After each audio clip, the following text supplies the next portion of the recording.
welcome back to my channel. I know it's been over a year since I've updated anybody or any of my socials about what I've been working on as far as whips are concerned. Today, however, I won't be going into that explanation. What I will be doing is just sharing with you how I like to highlight and color code my texts as I write them. Toward the very end, there'll be some information about one little thing that I have been up to. So stay tuned and enjoy the video. I've missed you all.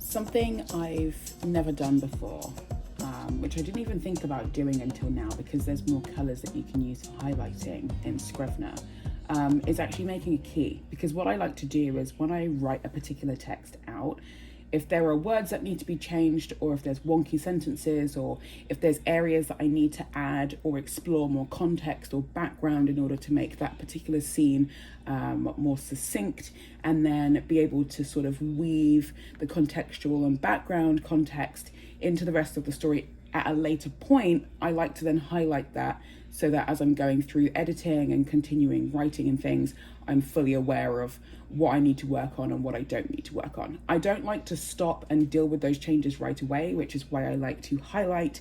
And if I'm not highlighting the text, then I'm usually just highlighting like a phrase or a word by having the whole sort of like sentence or paragraph or whatever in a particular bar, or I just change the color of the font entirely, or sometimes even go as far as changing the font and then moving it away from the text by moving it down the page a little bit. So what I'm going to try and do here is, as I continue writing along with this particular romance story that I'm writing, I'm actually going to develop a key for myself and see how it works. Because you just saw me laughing in that last clip. I just wrote a really funny little sort of like sequence. It's funny to me. It's probably not going to be funny to any readers or anything as of yet. But I've used two words that do not make any sense, but I know what it is that I'm trying to get to. I just can't waste time thinking about what those words are going to be. So I've just highlighted them, and then at some point later on, I'll be able to change them.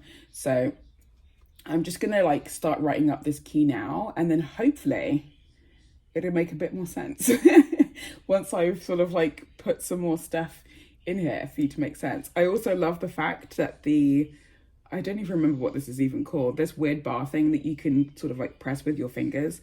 The highlighter actually does come up, which is really nice. So I'll show you that right now. I'm just highlighting this word here. So I want it to be this nice sort of like lime green, bright sort of summery green color. So that's words that need to change. And I'll show you in the text in just a moment what I mean by that.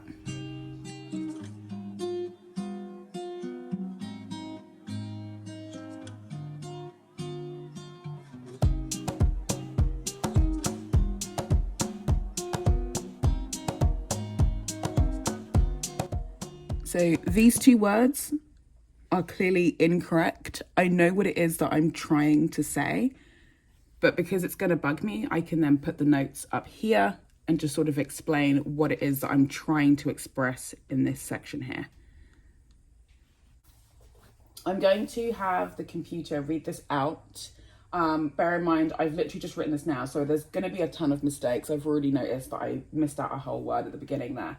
But I'm going to read it out, and hopefully that can give you an idea of what it is that I'm trying to explain. But because this entire paragraph is kind of clunky, I would then highlight the whole thing once I'm done as being or regard it as being something that I need to heavily work on. I could even probably split it into another 2 or 3 paragraphs. So let me just get you guys to listen to what I've just written.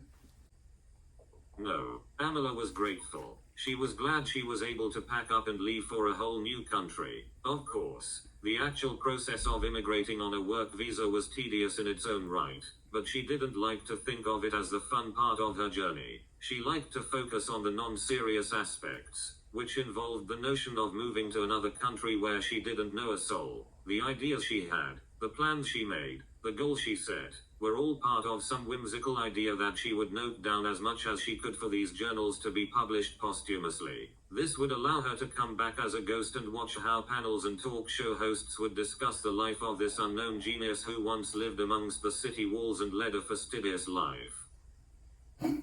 Now that you've just heard that little excerpt from this story, I still feel that it's quite clunky. There's still quite a lot that I need to work on.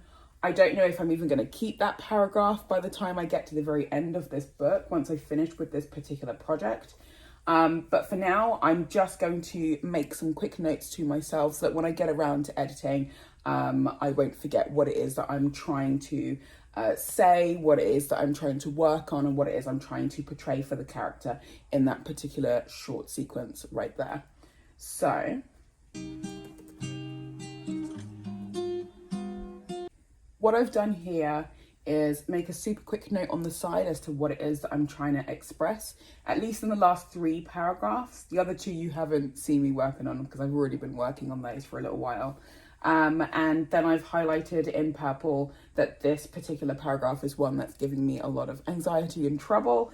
And then once I'm dealing with that, I then just move on to the next section of the story, because the story itself is still flowing. It's still in the tip of my fingers. So I just want to continue getting as much of that all written down on the page.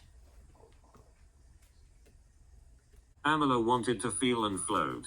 Feel what she could by cutting ties with the living and making rash decisions that she spent a lifetime making sure never to do.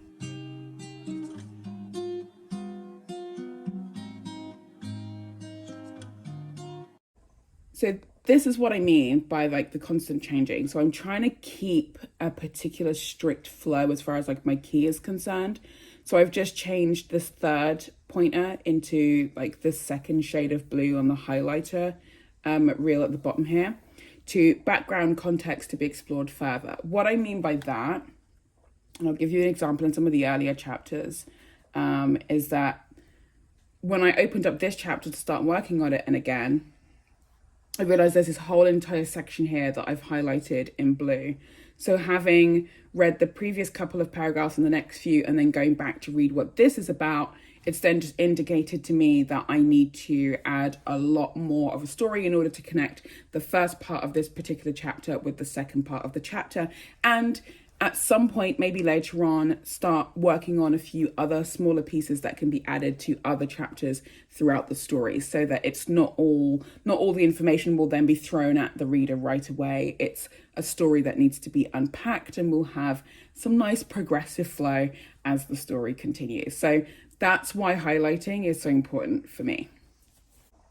I'm going to have the computer just read out what this contextual information brain dump thing is, and then I'll just briefly explain what it is about this that I need to work on. She wakes up first. Explain how she rummages for weed. She's still naked, but sits on his balcony to stretch due to pain and read. A neighbor across the way, a guy her age, sees her and likes the view. She doesn't cover up at all, as she doesn't need to. It's not like she'd ever come back and she didn't care. She would be dead in a few months. So I need to expand that a whole lot. So she wakes up, she's rummaging for weed. What's the importance of that particular sequence? I will then go into much more detail when I write a paragraph or a couple of sentences on the whole routine that she then sets up for herself in this guy's apartment. I'd also have to sort of embellish, I guess, in some way, like the spiritual aspect and the emotional aspect as to why it is that she's still naked instead of quickly getting dressed like she normally would do. What's the importance of that? What's the importance of of needing to get dressed versus this new version of her where she just no longer seems to have any care in the world. Again, I need to embellish that, not only just in this particular sequence and maybe the next chapter, but for the rest of this book. This whole notion of the old her versus the new her and the battle that she then has to take on as a result. At the same time, there's this other section where it says, a neighbor across the way, a guy her age, sees her and likes the view. She doesn't cover up at all because she doesn't need to. So who is this guy? He's not important, but why doesn't she want to cover up? Why doesn't she care? So again, that kind of ties into what I was mentioning about the second part of that quick note to myself. And then toward the end here, it says, she would be dead in a few months. Again, this to me just tells me that not only do I need to embellish just a little bit more, but I do have the rest of the story to try and explain what's actually happening, why she's developed this whole new life, and why is she going to be dead in a few months. So to me, this whole chapter, as well as what the information dump that I've put right here, just tells me that whatever I've written so far is so incredibly weak and I do really need to work on it. And it's of most high importance that I get as much information across to the reader as possible without giving too much away, because I want there to be enough room for the reader to come up with their own conclusions and their own ideas and stuff. But for now, as far as the writing process is concerned, I'm just focused on getting as much information down as quickly as possible, even if the ideas and the brain dumping that I have comes across as very weak and kind of broken. It still makes sense in the end when I get back into the editing process. Obviously, I'm not really going to do much editing right now. This is more of a situation where I want to finish the bare bones of the entire manuscript first, and then I can go back with fresh eyes and start the story all over again, going through all of these kind of brain dumps and notes that I've thrown in throughout the entire text, and then work on them. And then as time goes by, I'll just keep working and working and working and working. And then hopefully the story will make sense. There are, of course, a myriad of ways that you can incorporate highlighting and color coding into your own writing, reading, research, you name it. This is just one way that I prefer to do it. Unfortunately, it is a bit of a complex and messy sort of system at the moment because I seem to have a different set of color coding systems set up for each of my whips, which of course means that most of my whips at the moment are just a hot mess. So I've thrown in all of these highlights, but see, the good thing about breaking certain rules when it comes to writing, it means that later on when I actually get around to doing the editing, I know exactly what I've highlighted. I've already made notes as and when, because instead of waiting until the very end of a document to do all of my highlighting and color coding, I actually do it as I'm writing. I do it as I'm going through that whole process. So it works for me. But obviously for maybe 2023, I should maybe stop and set up an official color coding system for myself. But I don't know. I'm just not ready for that yet. I'm currently not well. That's also part of the reason why I haven't been around for too long. There is a video linked below that sort of briefly explains what's been going on, at least since the summer. But for now, I hope you really enjoyed this long-winded teaching video of sorts. I'll see you again soon with a whip update because I'm dying to tell you guys what's been happening over the past year. But for now, just be sure to check up on me through my vlog channel. And as I said, everything should be linked down below. And with that being said, thank you all for watching this video. And I will see you all again soon.